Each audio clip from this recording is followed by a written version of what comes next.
नमस्कार, मैं रीना तिवारी स्वागत करती हूँ अपने आज की इस क्लास में। और हमारा आज का क्लास 10 से जुड़ा हुआ है। और आज हम फर्स्ट प्राइज सेक्शन से एक बहुत ही महत्वपूर्ण पोयम पढ़ने वाले हैं, जो कि रॉबिन क्लिन के द्वारा कंपोज किया गया है। तो सबसे पहले हम इस पोयम की समरी देखेंगे और उसके बाद कुछ इम्पोर्टेंट की पॉइंट देखेंगे। उसके बाद क्वेश्चन आंसर देखेंगे और लास्ट में हम इससे जुड़े हुए कुछ इंपॉर्टेंट एमसीक्यू देखेंगे, जो कि एग्ज़ाम की नज़र से आपके लिए महत्वपूर्ण होगा। तो चलिए देर न करते हुए शुरू करते हैं आज की क्लास की और समरी की। देखिए, तो समरी की शुरुआत होती है आपका The poem depicts the continuous and intrusive instruction given to a young girl named Amanda by her parents, presumably her mother. ये पोयम जो है वर्णन करता है एक ऐसी लड़की की कहानी जिसका नाम अमांडा रहता है और उसके माता पिता हमेशा जो है उसे नेगिंग करते हैं, रोकते हैं, टोकते हैं किसी भी काम को करने के लिए। जब भी वो कोई काम करती है तो उसके माता पिता जो है उसे जो है वो रोकते हैं। तो आइए देखते हैं। और रोकते ही नहीं है, हमेशा ही रोकते रहते हैं। हर बात पे, छोटी बड़ी बात पे उसको जो है वो रोकते रहते हैं। तो चलिए आगे देखते हैं क्या होता है। Amanda is constantly being nagged about her posture, homework, eating habit and cleaning her room. Amanda को हर एक चीज़ के लिए रोका टोका जाता है, चाहे उसके उठने बैठने का ढंग हो, चाहे उसका होमवर्क हो, या फिर यहाँ बताया गया है ईटिंग हैबिट हो, या फिर उसकी क्लीनिंग द रूम हो या रूम की सफाई हो। इन सभी चीज़ों के लिए उसकी मॉम जो है उसे डांटती रहती हैं। तो उसके देख लीजिए किस लिए डांटती हैं उसकी मम्मी। तो उसकी मम्मी डांटती हैं उसके बैठने उठने के तरीके के लेकर, होमवर्क को लेकर, और उसके ईटिंग हैबिट को लेकर, और उसकी क्लीनिंग द रूम यानी कि रूम की सफाई को लेकर। उसकी माँ जो है हमेशा उसे रोकती टोकती रहती हैं, हर बात पे उसे जो है वो हस्तक्षेप करती हैं। आगे देखिए। This relentless criticism stifle her creativity and desire for freedom। और इस तरह से लगातार रोक टोक के वजह से, आलोचना से उसे ऐसा लगता है कि उसकी आज़ादी जो है वो बाधित है और वो अपने बारे में सोच नहीं पा रही है। आगे देखते हैं। In between the stanza of instruction, Amanda retreat into her own imaginary world as a coping mechanism। और पैसेज में ये बताया गया है कि इन सारी चीज़ों के रोक टोक के वजह से अमांडा जो है एक अलग ही कल्पना की दुनिया में जो है वो जीती है। वो तमाम तरह की कल्पनाएं करती है कि काश मैं ये होती, काश मैं वो होती। क्या क्या क्या होती वो तो आप पोएम पढ़ेंगे तो आपको पता चल जाएगा। आगे देखते हैं। She imagined herself as a joyous, free-spirited mermaid gliding in a languid emerald sea, or an orphan wandering freely in the street। देखिए, वो कल्पना करती है कि काश वो मरमेड होती, काश वो जलपरी होती, तो उस सागर में जाकर जो है आराम से निश्चल होकर जो है वो, निश्चिंत होकर जो है वो तैरती रहती, इधर उधर कहीं भी जहाँ चाहे वो तैर सकती थी। या एक कल्पना वो भी करती है कि काश वो अनाथ होती तो गलियों में इधर उधर भटकते रहती, उसे कोई जो है उसे रोकने टोकने वाला नहीं होता। आगे देखते हैं। Finally, she imagined herself as a fairy tale princess Rapunzel, longing for a peaceful life away from any controlling voice। और एट लास्ट वो इमेजिन करती है कि काश वो रिपुंजल होती, जिससे कि वो जाकर एक टावर पर बैठती और उस टावर पर उसे रोकने टोकने वाला कोई नहीं होता। वो बिल्कुल जो है पीसफुल लाइफ जो है वहाँ पर स्पेंड करती, आराम से अकेले वहाँ पर रहती। आगे देखते हैं। The poem highlights the contrast between the restrictive demand of society and the parents and child natural desire for freedom, fantasy and self expression। ये पोएम हमें ये बताता है कि किस तरह से समाज में जो है लोग जो है अपने बच्चों को लगातार जो है वो रोकते टोकते रहते हैं, और वो बच्चा जो है अपनी ही आज़ादी में खोया रहता है, तमाम तरह की कल्पनाएं जो है वो करता रहता है। यहाँ पर समाज की कुछ बातों को यहाँ पर दर्शाया गया है कि किस तरह से माता पिता जो है बच्चों को हर एक बात पे, छोटी छोटी बात पे जो है वो रोकते टोकते हैं, ज़्यादा ही उस पर कठोरता दिखाते हैं। तो बच्चे जो है अपने बारे में जो है वो अलग अलग ख्याल जो है वो लाने लगते हैं, जैसा कि अमांडा ने अपने मन में रखा है। तमाम तरह की इमेजिनेशन वो अपने माइंड में रखी है। आगे देखते हैं। आगे देखिए, कुछ इम्पोर्टेंट की पॉइंट लेकर मैं आई हूँ आपके लिए।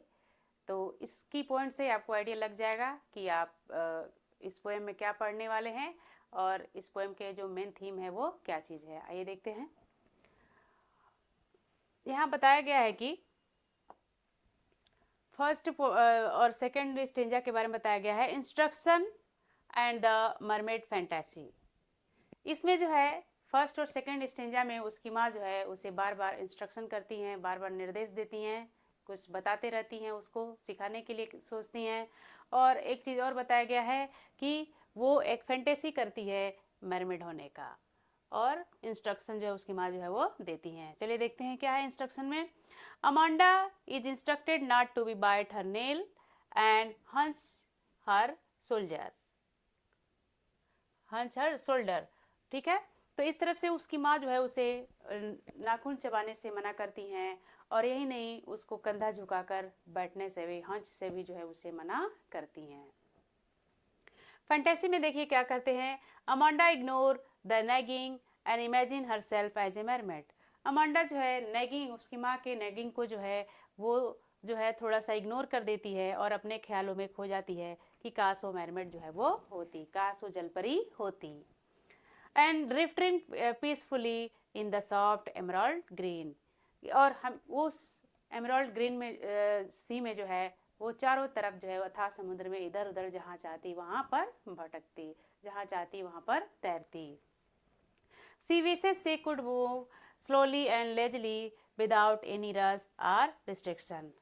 वो सोचती है कि जब मेरा मन करता मैं जो है वहाँ तैरती, जब मन करता रुक जाती, वहाँ पर किसी का रोक टोक नहीं होता। तो इस तरह से स्टेंजा 1 और 2 में एक तरफ जो है रिस्ट्रिक्शन है और दूसरी तरफ जो है वो उसकी फैंटेसी है मरमेड होने का। आगे देखते हैं। स्टेंजा 3 और 4 में बताया गया है homework and the orphan fantasy. Stanza 3 और 4 में बताया गया है कि उसकी माँ जो है उसके उसके होमवर्क के बारे में बात करती हैं, और वो जो है फैंटेसी करती है अमांडा किस क्या बनने की, ऑर्फन बनने की। तो आइए देखते हैं इंस्ट्रक्शन में क्या है। The parents ask Amanda if she has finished her homework. उसके माता पिता उससे पूछते हैं कि क्या उसने अपना होमवर्क समाप्त किया, यानी कि जो उसे होमवर्क मिला था क्या उसने उसे डन किया या फिर नहीं किया। उसके बाद clean her room and clean her shoe, और यही नहीं, उसके रूम की सफाई की भी बात की जाती है, रूम की सफाई के लिए भी निर्देश दिए जाते हैं और उसके जूते साफ करने के लिए भी निर्देश दिए जाते हैं। And she is reminded about fishing her core, finishing her core, और उसे जो है उसके कामों को, घर के जो घरेलू काम हैं उसे ख़त्म करने का याद भी दिलाया जाता है। एक बार फिर से देखते हैं इसको। देखिए उसकी माँ जो है उसे बार बार होमवर्क की याद दिलाती हैं, रूम साफ़ करने की याद दिलाती हैं, और यही नहीं, शू भी साफ़ करने की याद दिलाती हैं, और जो है उसे होमवर्क की भी याद दिलाती हैं, और आगे ये भी कहती हैं कि उसके जो घरेलू काम हैं, जो घर से जुड़ी हुई काम है, क्या उसने किया या फिर नहीं किया। आगे देखते हैं। अगला पॉइंट है फैंटेसी। फैंटेसी में क्या होता है। Amanda imagine is an orphan. Amanda ये सोचती है कि काश वो एक अनाथ होती, एक अनाथ बच्चे की तरह होती। जैसा आप देखते होंगे कि अनाथ बच्चे जो हैं इधर उधर यूं ही भटकते रहते हैं, कोई उन्हें रोकने टोकने वाला नहीं होता है। तो ऐसा ही अमांडा अपने मन में इमेजिन जो है वो करती है। आगे देखते हैं। Wondering barefoot in the street, और रंगे पाँव, जैसे अनाथ बच्चे जो होते हैं किसी के पास स्लीपर होता है, किसी के पास नहीं होता है, तो इस तरह वो नंगे पाँव घूमते रहते हैं। तो अमांडा भी यही इमेजिन करती है कि काश वो अनाथ होती और गलियों में इधर उधर नंगे पाँव घूमते रहती, कोई उसे रोकने टोकने वाला नहीं होता। आगे देखते हैं। She sees freedom in the silence and dust, drawing pattern with her bare feet and enjoying life with no one to nag her. वो ऐसा एंजॉइंग लाइफ करती कि कोई उसे रोकने टोकने वाला नहीं होता, और अपने नंगे पाँव से वो जो है गलियों में निशान बनाते हुए चलती। तो ये था स्टेंजा 3 और 4 के पॉइंट। आगे देखते हैं। 5th और 6th का पॉइंट देख लीजिए। Eating habit and Rapunzel fantasy. 5th और 6th स्टेंजा में यही बताया गया है कि उसकी ईटिंग हैबिट के बारे में उसके पेरेंट्स जो है उसे जो है इंस्ट्रक्शन करते हैं, और उसके बाद जो है उसने रिपुंजल फैंटेसी के बारे में जो है वो सोचा है, और रिपुंजल बनने की कल्पना जो है उसने की है। तो देखते हैं इस पॉइंट में क्या बताया गया है। Amanda is instructed not to eat chocolate. यहाँ पर अमांडा को चॉकलेट खाने से जो है वो रोका जाता है। उसकी माँ जो है उसे चॉकलेट खाने से रोकती है। एज इट माइट कॉज हर एकने, ये बात ध्यान में रखिएगा। शायद वो कहती है उसकी माँ कि अगर इतनी चॉकलेट खाओगी तो तुम्हें एकने जो है वो हो जाएगा, और याद करो तुम्हें पिछले दिनों में एकने भी हुआ था। आगे देखते हैं। She is told to look at her parents when she is being spoken. और यही नहीं, उसे ये भी कहा जाता है कि जब तुम्हारे माता पिता तुमसे बात करते हो तो तुम अपने माता पिता की तरफ देखकर बातें करो, जिससे लगे कि तुम उनकी बातों को सुन रही हो। ऐसा नहीं है कि तुम्हारे माता पिता तुमसे बात करें और तुम जो है इधर उधर ध्यान लगाओ, जिससे ये लगेगा कि तुम अपने माता पिता को बातों पर ध्यान नहीं देती हो, उनकी बातों का मान नहीं रखती हो। आगे देखते हैं। अगला पॉइंट है फैंटेसी। क्या फैंटेसी करती है 5th और 6th स्टेंजा में अमांडा? देखिए, Amanda imagine she is Rapunzel. Amanda एक कल्पना करती है कि वो एक रिपुंजल बनती and living in the high tower, और जाकर वो एक हाई टावर पे जो है वो रहती। She long for life where there is no one to care for her and no sound to disturb her. वो ये कल्पना करती कि वहाँ वो बिल्कुल अकेले होती और कोई भी उसे डिस्टर्ब करने वाला नहीं होता। आगे देखिए। She decide she would never be let down her bright hair to anyone, ensure her solitude and peace. देखिए, वो कह रही है कि जैसे रिपुंजल अपने लंबे बालों को नीचे गिराती थी, लेकिन वो नीचे नहीं गिराती, क्योंकि वो बिल्कुल एकांत और एकदम पीस भरी लाइफ जो है वो चाहती है। वो नहीं चाहती है कि कहीं से किसी की आवाज़ उसको सुनने को मिले। तो ये तो अमांडा के ख्याल थे। आगे देखते हैं। आगे यहाँ पर बताया गया है स्टेंजा 7 के बारे में। स्टेंजा 7 में बताया गया है final instruction. Final instruction, final instruction जो है उसकी माँ उसके पेरेंट्स क्या देते हैं ये देखते हैं। इंस्ट्रक्शन में the parents strictly warn Amanda not to sulk or look so unhappy. उसके माता पिता उसे जो है या फिर उसकी माँ जो है उसे सलाह देती हैं और या सुझाव देती हैं, कहती हैं कि इस तरह से तुम मुंह लटकाकर मत बैठो, अनहैप्पी मूड में मत बैठो। क्यों क्यों ऐसा कहते हैं ये देख लीजिए। वो इसलिए कहते हैं other people might be think she is constantly being scolded, क्योंकि दूसरे व्यक्ति ऐसा समझेंगे कि उसे डांटा जाता है, उसे हमेशा दबा कर रखा जाता है, इसलिए वो इस तरह से अनहैप्पी होती है, इसलिए वो डरी हुई या मुंह लटका कर बैठी हुई रहती है। आगे देखते हैं। अगला है इंटरप्रिटेशन में क्या दिया गया है यहाँ पर। The parents is more worried about how they looked to society than about Amanda's inner feeling. यहाँ पर देखिए बताया गया है कि यहाँ पर माता पिता जो है सोसाइटी की ज़्यादा चिंता करते हैं, समाज की ज़्यादा चिंता करते हैं। वो ये नहीं देखते हैं कि उनके खुद की बेटी की क्या फीलिंग है, उनके खुद की बच्ची का क्या फीलिंग है। तो ये था स्टेंजा 7 से जुड़ी हुई बातें। आगे देखते हैं।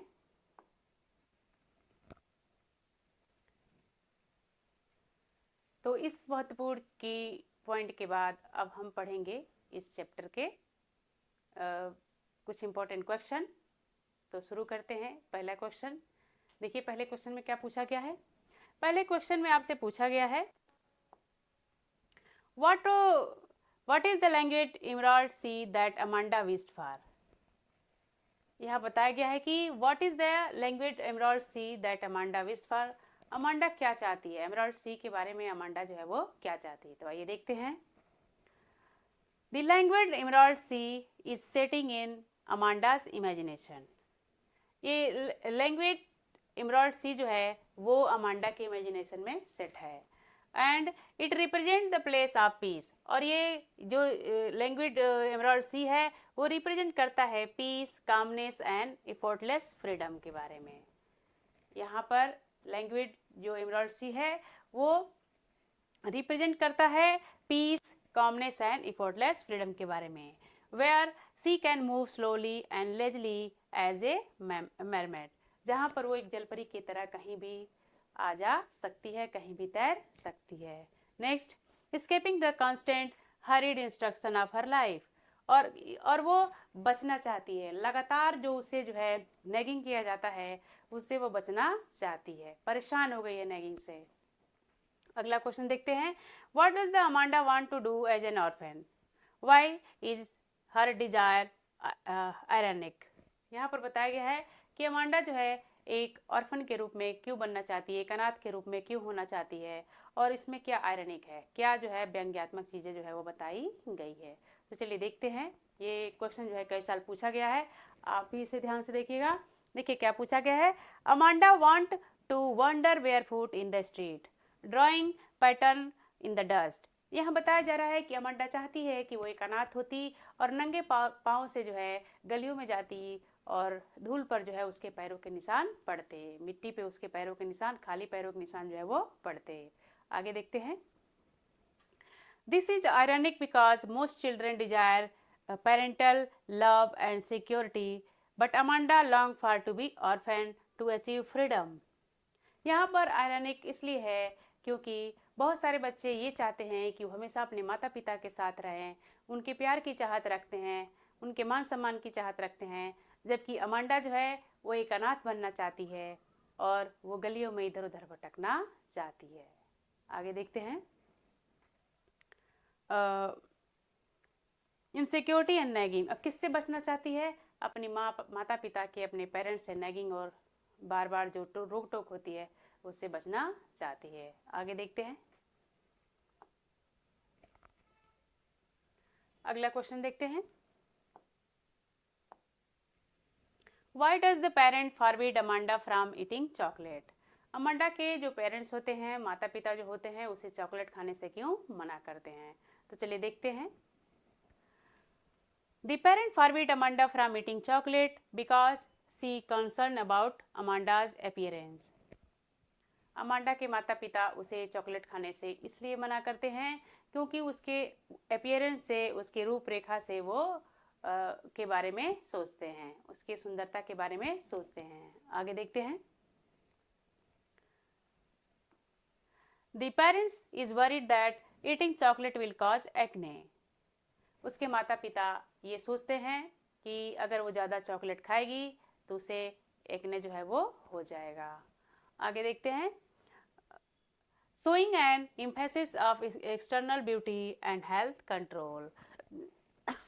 जो ये दर्शाता है कि इसमें जो है एक्सटर्नल ब्यूटी पर ज़्यादा ध्यान दिया गया है, यानी कि जैसा हमारे समाज पे इंटरनल ब्यूटी की अपेक्षा लोग एक्सटर्नल ब्यूटी पर ज़्यादा ध्यान देते हैं, तो वैसे इस पोएम में भी अमांडा के पेरेंट्स जो हैं वो एक्सटर्नल ब्यूटी पर जो है वो ज़्यादा ध्यान दे रहे हैं।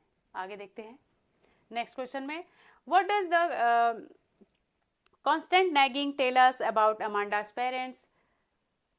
लगातार जो रोक टोक होती है अमांडा के साथ, जो बार बार उसे निर्देश दिया जाता है, हर एक बात पर जो है रोका टोका जाता है, ये जो है अमांडा के पेरेंट्स के बारे में क्या जो है वो बता रहा है।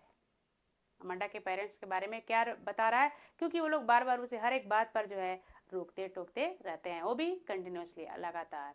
आगे देखते हैं क्या बताया गया है, क्यों करते हैं ऐसा। The constant nagging revealed that Amanda's parent overprotective, overly critical and controlling। ये जो कांस्टेंट जो नैगिंग है वो ये रिवील करता है कि अमांडा के जो पेरेंट्स हैं वो ओवर प्रोटेक्टिव हैं, ओवरली क्रिटिकल हैं एंड कंट्रोलिंग है, यानी कि बहुत ही कंट्रोल में अपने बच्चे को रखना चाहते हैं। And the parents seems more focused on teaching social etiquette and worrying about external appearance. हाँ, ये बताया गया है कि उसके माता पिता जो है सामाजिक चीज़ों पर ज़्यादा ध्यान दे रहे हैं कि समाज में अमांडा के बारे में लोग क्या सोचेंगे, अमांडा को समाज में कैसे तौर तरीके से रहना चाहिए, या फिर अमांडा को कैसे इस समाज को हैंडल करना चाहिए, और एक्सटर्नल ब्यूटी पर यहाँ पर ध्यान दिया जाता है। आगे देखते हैं, व्हाट अदर माइट थिंक, और इस बात पर इसमें ज़्यादा जोर दिया गया है कि दूसरे लोग क्या सोचेंगे, यानी कि तुम अगर इस तरह से रहती हो या कोई काम ऐसा वैसा करती हो तो लोग तुम्हारे बारे में क्या सोचेंगे। तो आइए देखते हैं। Then the understanding Amanda's emotional need, और इस पोएम में अमांडा के इमोशनल नीड को दर्शाया नहीं गया है, यानी कि उसके माता पिता को ऐसे दिखाया गया है कि वो जब सोशल चीज़ों पर ज़्यादा ध्यान देते हैं, एक्सटर्नल ब्यूटी पे ज़्यादा ध्यान देते हैं, और अमांडा के इनर फीलिंग का बिल्कुल ध्यान नहीं देते हैं। तो ये था हमारा क्वेश्चन नंबर 4। आगे देखते हैं। क्वेश्चन है,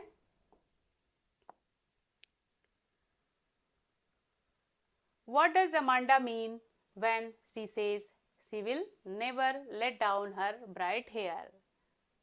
अमांडा जो बात कहती है कि कभी भी वो अपने बालों को नहीं गिराएगी, अमांडा जब ये सोचती है कि वो रेपुंजल बनेगी और वो जाकर एक टावर पे रहेगी और अपने बालों को नहीं गिराएगी, तो अमांडा का ऐसा कहने का क्या तात्पर्य है, वो क्या कहना चाहती है। तो देखते हैं क्या कहना चाहती है।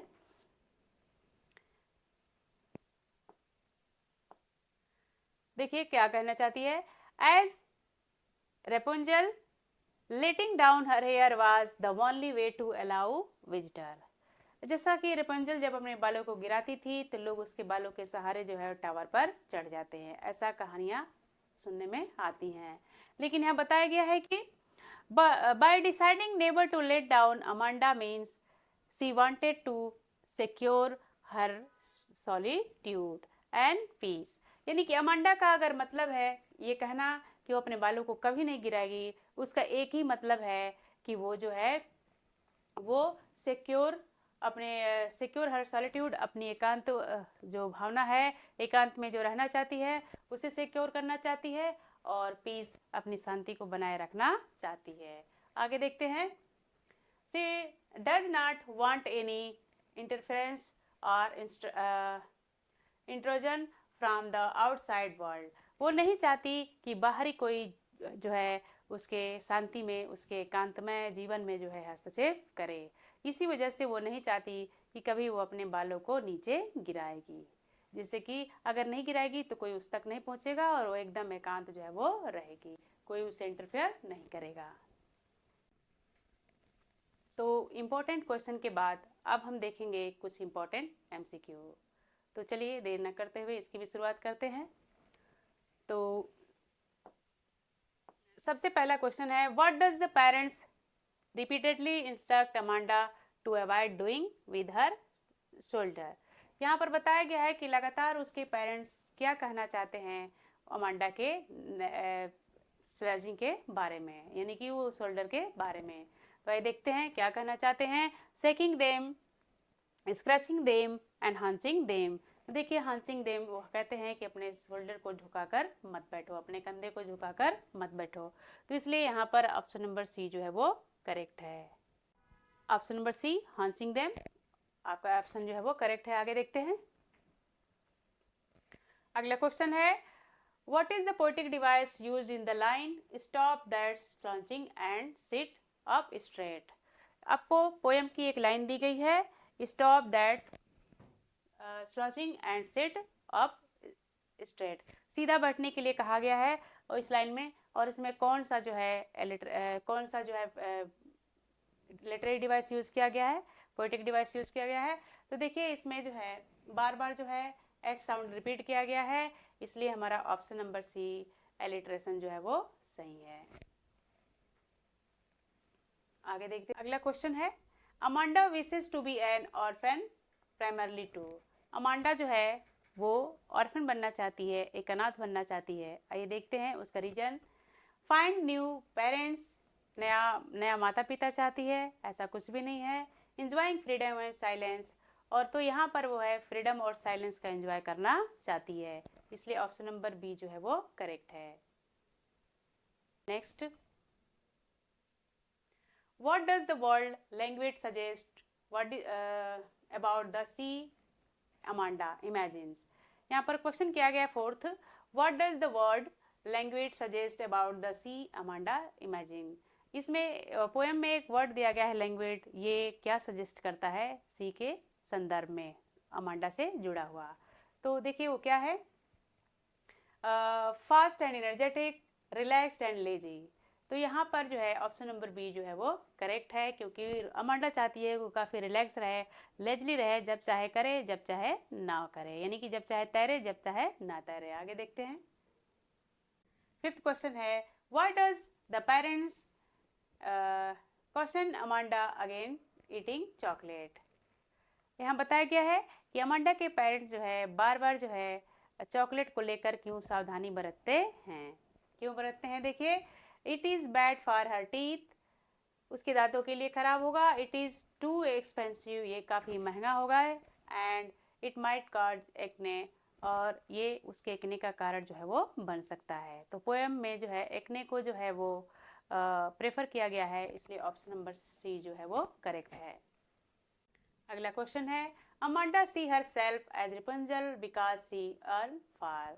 अमांडा जो है अपने आप को एक रिपुंजल के रूप में देखना चाहती है, उसका कारण क्या है. आइए देखते हैं. Beautiful hair, a charming prince, a life of adventure and peace and solitude in a tower. तो देखिए उसे जो है ब्यूटीफुल हेयर नहीं चाहिए, चार्मिंग प्रिंस भी नहीं चाहिए, एडवेंचर लाइफ भी नहीं चाहिए, जैसा कि आप लेजली बात सुने हैं वर्ड उसके लिए. तो उसको peace and solitude in a tower, option number D जो है वो करेक्ट है. अगला question, the rhyming scheme of the stanza containing Amanda's imagination in parentless is. यहाँ पर बताया गया कि राइमिंग स्कीम जो है स्टेंजा में क्या रखा गया है, जहाँ अमांडा जो है कंटिन्यूस जो है वो इमेजिनेशन जो है वो करती है. क्या चीज़ें हैं देखिए, A B A B, A B A B and A B C D. तो option number D C C C जो है इमेजिनेशन के थ्रू जो है वो सही है. अगला question, the final warning given to Amanda is about. Amanda को पोएम में फाइनल वार्निंग क्या दी गई है, उसकी मम्मी उसे फाइनल क्या वार्न करती हैं. आइए देखते हैं. Finishing her homework, cleaning her shoe, eating less chocolate, not looking moody and sulk so other would not think she is being nagged. तो इसमें जो है देखिए उसकी मॉम जो है उसे सामाजिक तौर पर जो है वो धमकाते हुए बोलती हैं कि इस तरह से मत बैठो, समाज जो है वो क्या सोचेगा, लोग क्या सोचेंगे कि हम तुम्हें डांटते और फटकारते रहते हैं. इसलिए ऑप्शन नंबर डी जो है वो करेक्ट है. अगला क्वेश्चन है, what does the parents concern about others will think reveal. यहाँ पर उसके माता पिता बताते हैं कि उसकी उनके बारे में पूछा कि उसकी माता पिता की क्या चिंता रहती है कि दूसरे लोग क्या सोचेंगे, ये क्या प्रकट करता है. यानी कि उसकी माता पिता का जो चिंता है कि दूसरे लोग अमांडा के बारे में क्या सोचेंगे, ये क्या चीज़ दर्शाता है. तो ये देखते हैं. The parents obsessed with the social appearance. यहाँ पर देखिए ऑप्शन नंबर ए हमें ही सही मिल गया कि उसके माता पिता जो है वो सामाजिक अपीयरेंस को जो है वो सोशल अपीयरेंस को है जो है प्रेफर करते हैं कि समाज में लोग जो है वो क्या कहेंगे. इसलिए ऑप्शन नंबर ए जो है वो करेक्ट है. आगे देखते हैं. What feeling does the poet want to evoke regarding Amanda condition. Poet जो है किस तरह का जो है अमांडा के प्रति जो है फीलिंग जो है वो रखते हैं. अमांडा की जो स्थिति है, पोएट का जो वजह है वो क्या है, यानी कि पोएट जो है उसके बारे में सिंपैथी रखते हैं कि उसके प्रति गुस्सा करते हैं, क्या करते हैं, यही क्वेश्चन जो है वो पूछा गया है. तो आइए देखते हैं. Anger, amusement, sympathy and excitement. तो पोएट जो है अमांडा की हालत को देखकर जो है बहुत परेशान हो जाते हैं, इसलिए उन्होंने एक कविता लिख दी है. तो इसलिए हमारा ऑप्शन नंबर सी जो है ऑप्शन सी जो है वो करेक्ट है, सिंपैथी. तो ये था आज का हमारा क्लास. उम्मीद है हमारा आज का क्लास आपको पसंद आया होगा. और हमेशा की तरह आज फिर से एक रिक्वेस्ट है कि वीडियो को शुरू से लेकर अंत तक देखें, लोगों तक पहुंचाएं, शेयर करें, जिससे कि लोग अधिक से अधिक संख्या में देख सकें, उसका लाभ उठा सकें. और हमेशा हमसे जुड़े रहिए. अगली वीडियो के लिए धन्यवाद.